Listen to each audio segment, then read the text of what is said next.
Prime factorization of natural numbers. Hello everyone, and welcome to today's lesson. To begin our journey into the world of prime factorization of natural numbers, we first need to set the stage with a brief introduction. In the field of number theory, which is essentially the study of how numbers behave, we look at natural numbers, which are our familiar positive integers. When we examine these numbers closely, we find that we can categorize them into two primary distinct types: prime numbers and composite numbers. Over the next few slides, we will define exactly what makes a number prime or composite, and more importantly, how we can break these numbers down into their most fundamental building blocks. Types of numbers in number theory. Now that we've introduced the idea that natural numbers are categorized into two main groups, let's take a closer look at what actually defines them. First, let's talk about prime numbers. A prime number is any number greater than one that has exactly two factors, 1 and the number itself. This means there are no other numbers that can divide into it evenly. For instance, if we look at our list, we have 2, 3, 5, 7, and 11, and this pattern continues indefinitely. On the other hand, we have composite numbers. Unlike primes, these are numbers that have more than two factors. In simpler terms, they can be divided by numbers other than just 1 and themselves. You can see some examples here, such as 4, 6, 8, 9, and 10.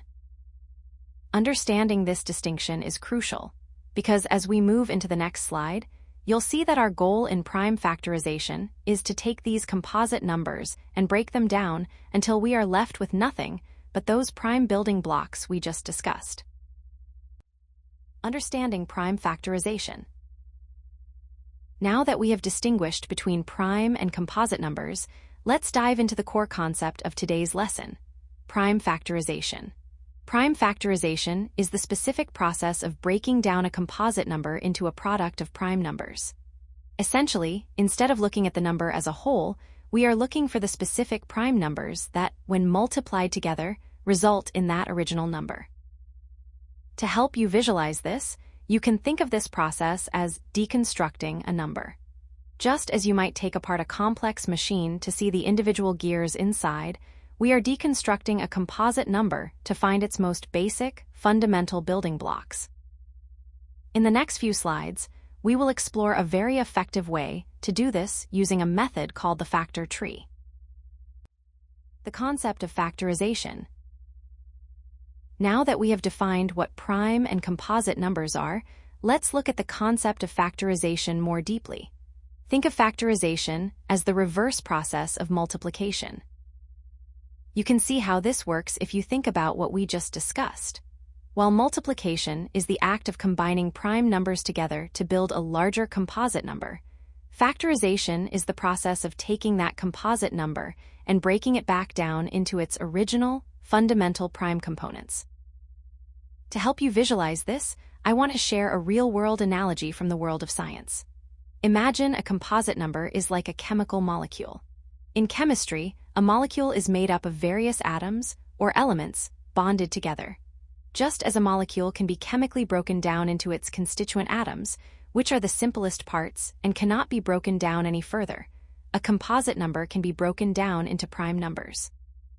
In this sense, you can think of prime numbers as the atoms of the mathematics world.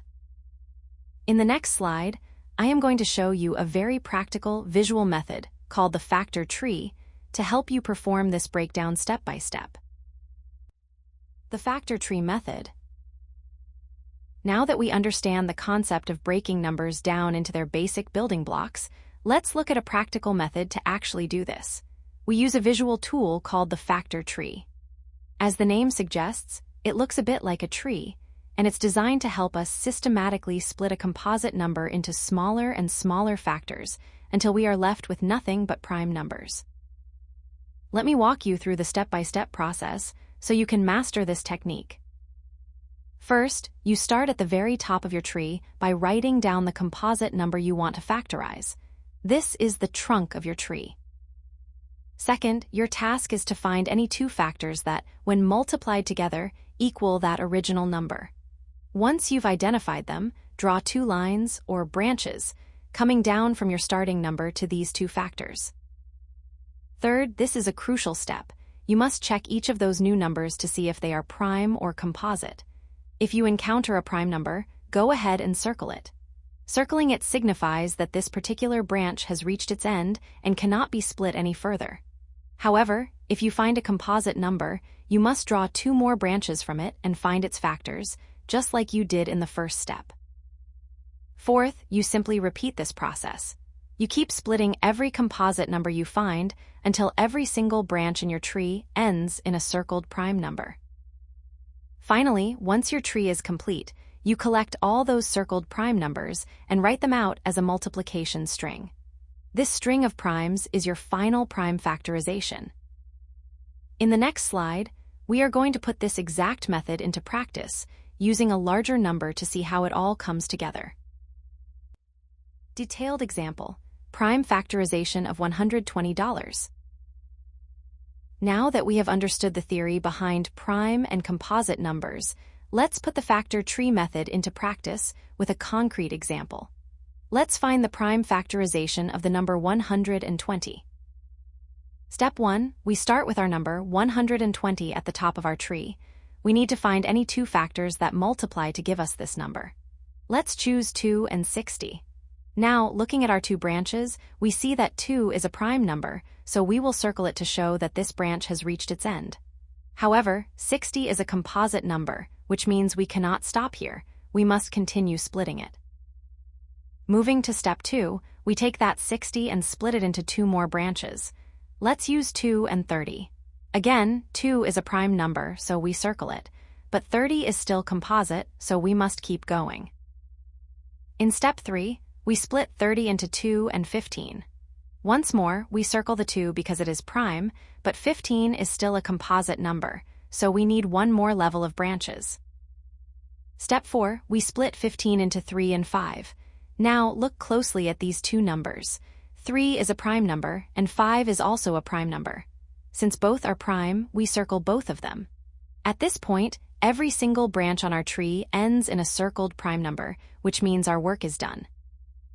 Step 5, now we simply collect all those circled prime factors we found along the way. Looking at our tree, we have 3 2s, 1 3, and 1 5. To write our final expression, we list them as a multiplication string. 120 equals 2 times 2 times 2 times 3 times 5. To make this much cleaner and more professional, we can use exponents to represent the repeated factors. So, we write the final prime factorization as 120 equals 2 to the power of 3 times 5. As we move to the next slide, keep this process in mind, because I will highlight some common mistakes students make when trying to build these trees. Common mistakes to avoid. Now, before we wrap up our lesson, I want to pause and discuss some common pitfalls. Even when you understand the concept of the factor tree, it is very easy to make small errors that can lead to the wrong final answer. Let's look at 3 specific mistakes to watch out for. First, a very frequent error is stopping the factorization process too early by leaving behind composite numbers. Remember, the goal is to reach the atoms of the number, the primes. For instance, if we look back at our example of 120, a student might stop and say 120 equals 10 times 12. While that multiplication is correct, both 10 and 12 are still composite numbers. You haven't finished the job until every single branch ends in a circled prime number. Second, please be careful with choosing your factor pairs. You must ensure that the two numbers you choose at each step actually multiply together to equal the number directly above them. For example, if you were splitting the number 15, you might accidentally write 2 times 7. While those are both prime, 2 times 7 equals 14, not 15. Always double-check your multiplication at every branch of the tree. Finally, watch out for missing factors. It is quite common to reach the end of a long tree and accidentally leave one of your circled primes out of your final string of numbers. To prevent this, I highly recommend a quick sanity check.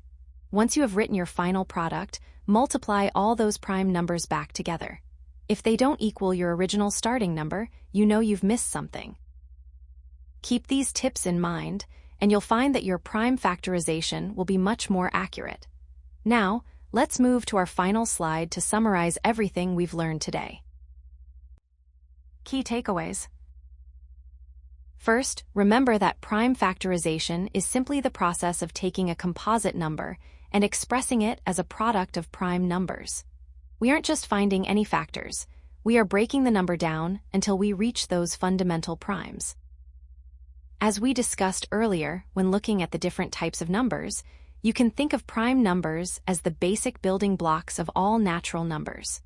Just like atoms make up a molecule, these primes make up every other number in the number system. To perform this task, we use the factor tree method. This is a systematic, step-by-step approach where we repeatedly split a number into its factors, continuing the process until every branch of our tree ends in a prime number.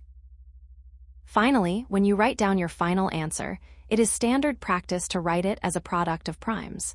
To keep your work neat and professional, especially when you have repeated factors, you should use exponents.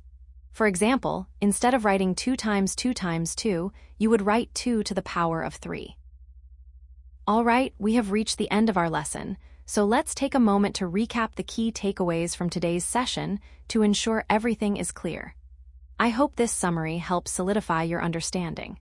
If you have any questions about the steps or the examples we covered, please feel free to ask.